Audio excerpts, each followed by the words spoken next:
Hey everyone, I am coming to you today with some very important information and documentation. First, I'll tell you a little bit about what I want to share with you.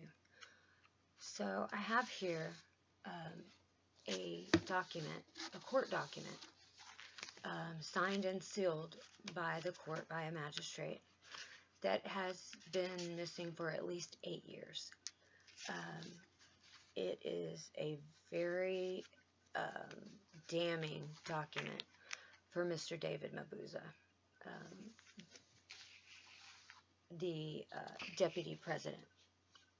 So apparently this document disappeared 8 years ago and has not been seen since. I came upon this because I read a New York Times article, and I never thought I would be quoting the New York Times as a conservative woman, but they got it right this time. So the New York Times wrote a very scathing report on David Mabuza. I mean, they just ripped him for everything that he's done.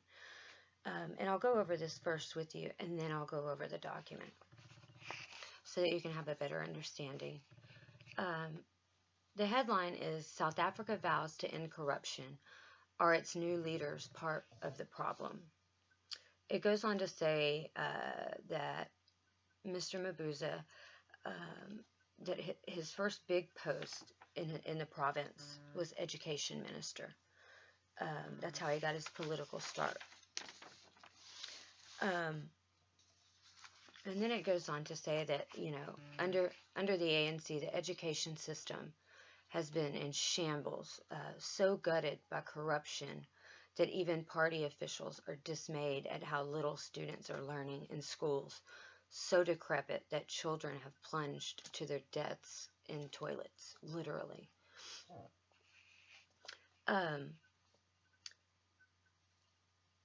It says the rage in the town grew so intense that protesters hurled stones at a local ANC leader, who narrowly escaped by whipping out his handgun and shooting randomly into the crowd, wounding 2 children and roiling the community all the more.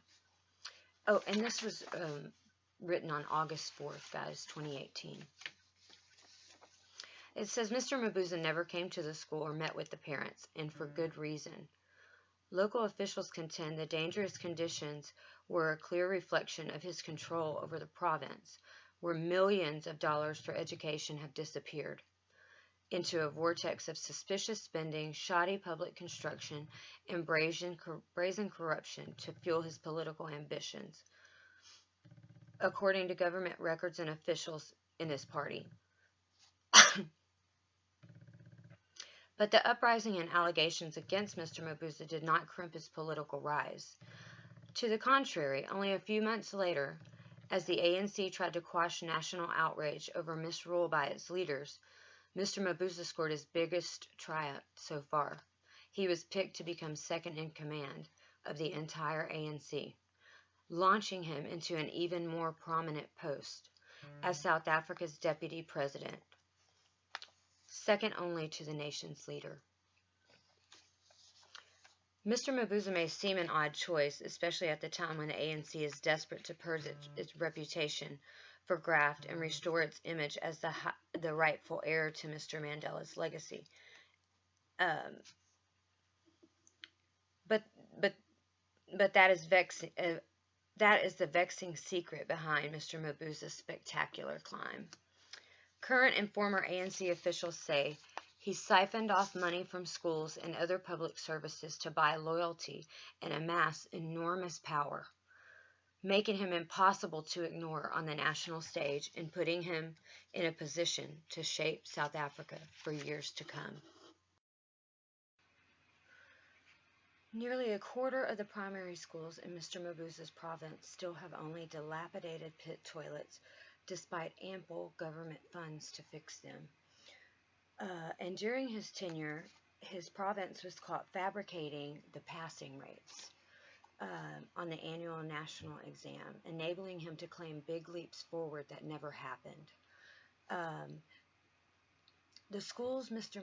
Mabuza did champion provided an easy way to funnel large amounts of money into politics, according to ANC officials, high-ranking defectors, and anti-corruption groups. He pushed to build big boarding schools, whose costs tripled for unexplained reasons, to $30 million each, alarming education experts. Over the years, Mr. Mabuza's province also became known as one of South Africa's most dangerous.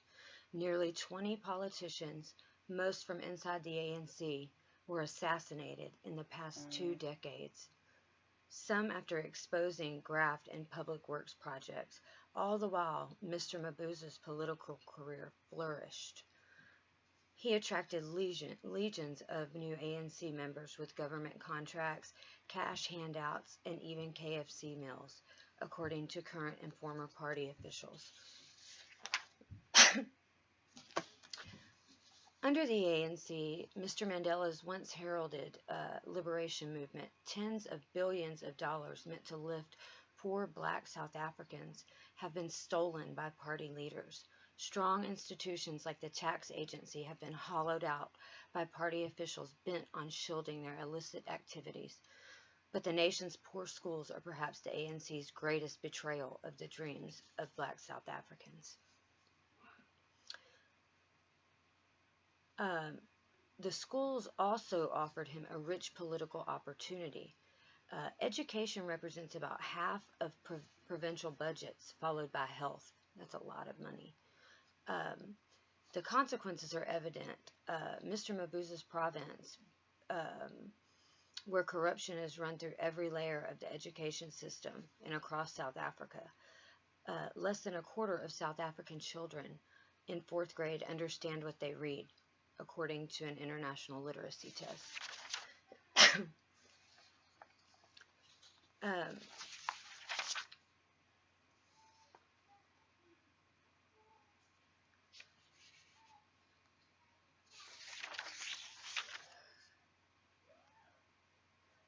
So even though all of the school and the just scandals nationally, Mr. Mabuza's standing kept rising, propelled by his success in attracting new party members. In 2009, Mr. Zuma appointed him premier of the province.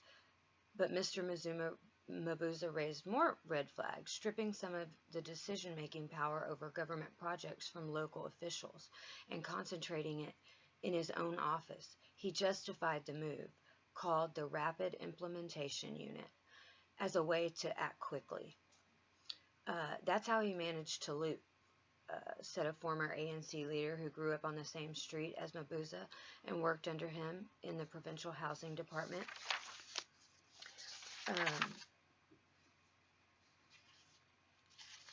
It goes on to say, to this day, several ANC officials said Mr. Mabuza has kept a hold on it through powerful proxies. Some see deep cynicism behind the conditions in the schools.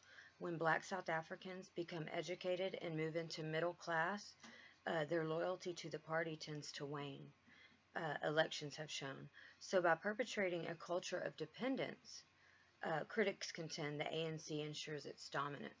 Sound familiar, Americans? So I'm going to stop there. I just wanted to kind of reveal to you guys some of the things that he's been through. Oh, there's one more. And it's the last thing on this article. It's a government in trouble. Mr. Mabuza, known as Didi back home, was sworn in as deputy president in February. Minutes after the swearing in, he faced questions about corruption and political killings in his province. There's nothing to set straight, he told the national public broadcaster. So, back in Mr. Mabuza's province, the government is in trouble. The two biggest departments in the budget, education and health, are plagued by mismanagement, The National Treasury says the health department is at risk of being taken over by the provincial treasury, and political killings have resumed. Excuse me. So, now I will move on to this document that's been gone for 8 years. No one has seen this for 8 years, and that is because the ANC removed the court documents. I just happened to receive these. What this is a sworn statement by a hitman that used to work for Mr. Mabuza and Mr. Bobby Motong. I don't know if I'm saying that right, guys. I'm not South African. But he was the Minister of Police in that province. It is, which I will show you the last page. This is an official court document. I mean, it's stamped by the magistrate.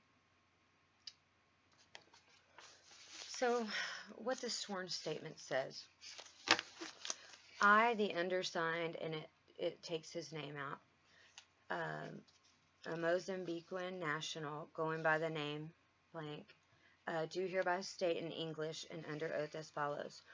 I was hired in the year 2000 by Mr. David Mabuza, who is now a premier in the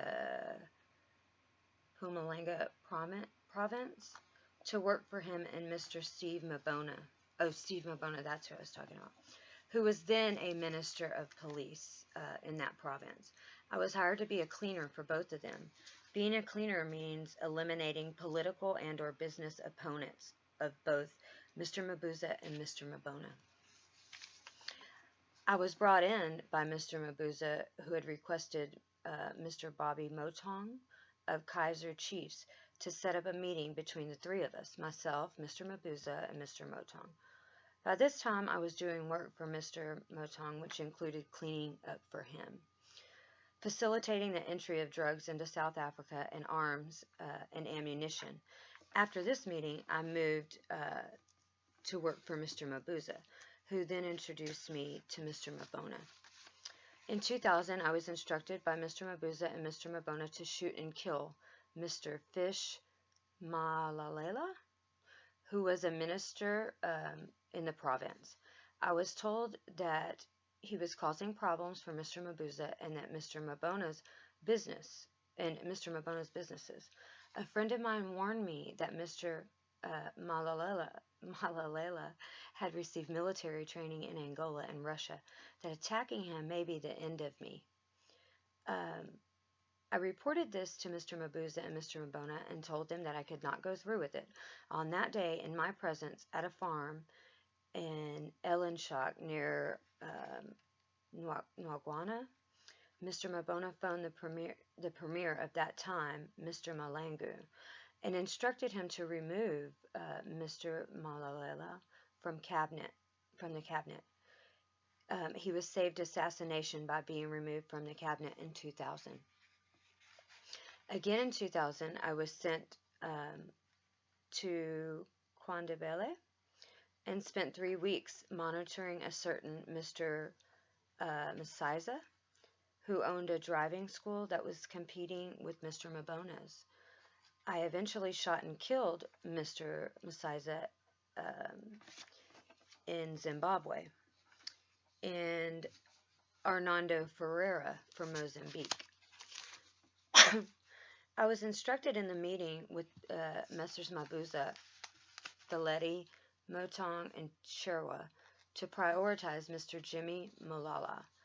In a follow-up meeting with the 4 gentlemen held at Mr. Mabuza's house at Barberton, I reported that my team was ready, and Mr. Mabuza said we would be paid 40,000 rands per person per hit at this meeting. Mr. Chirwa handed me an amount of 100,000 rand in cash as a deposit to be shared equally amongst all 5 of us. A promise was made that the remainder will be paid after we had carried out the hit on Mr.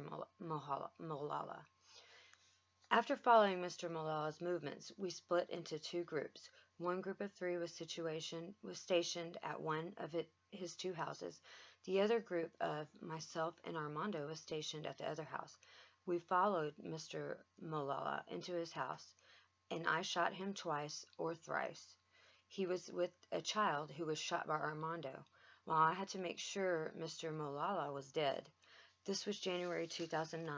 I called Mr. Mabuza and told him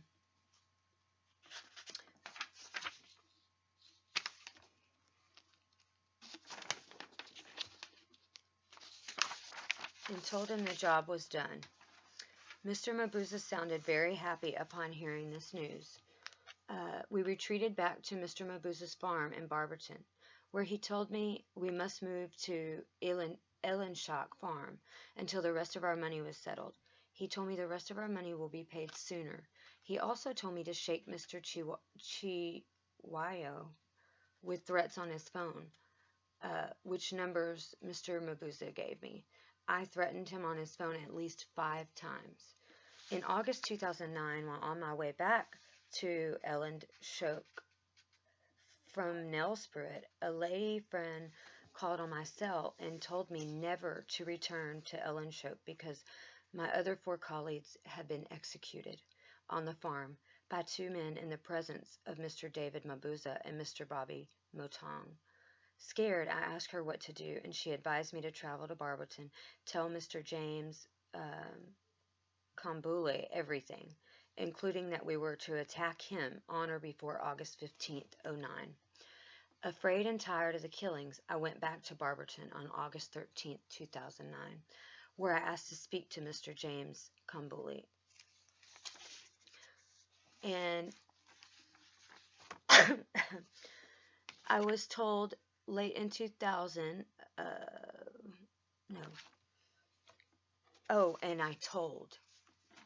sorry, these are hard to read. Mr. Kambule asked if I had a problem writing all I told him, and I said no problem. A lady unknown to me was called by Mr. Kambule, and she typed on a laptop everything that I said. An old man who spoke both blank and blank was also brought in, and he translated to me in blank and blank the typed statement, which was exactly as I had said. After making a number of calls by Mr. Kambule, I was taken across Swaziland and into Mozambique by a car I suspected to be a police car.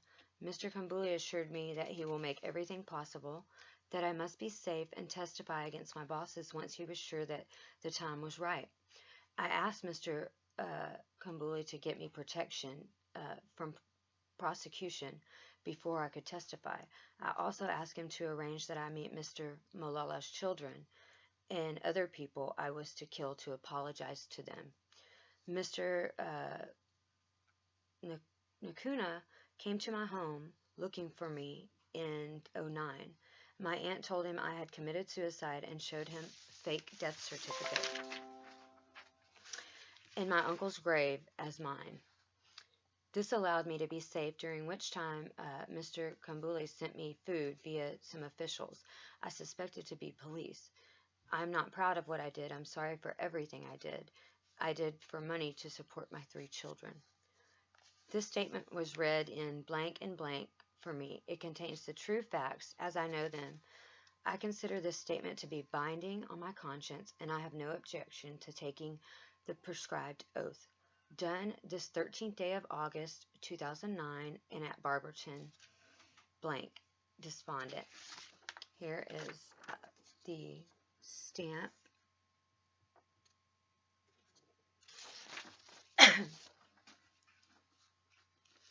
So, people that I was personally involved with, either poisoning, planting illegal substances in their homes, and carrying out hits on them as follows.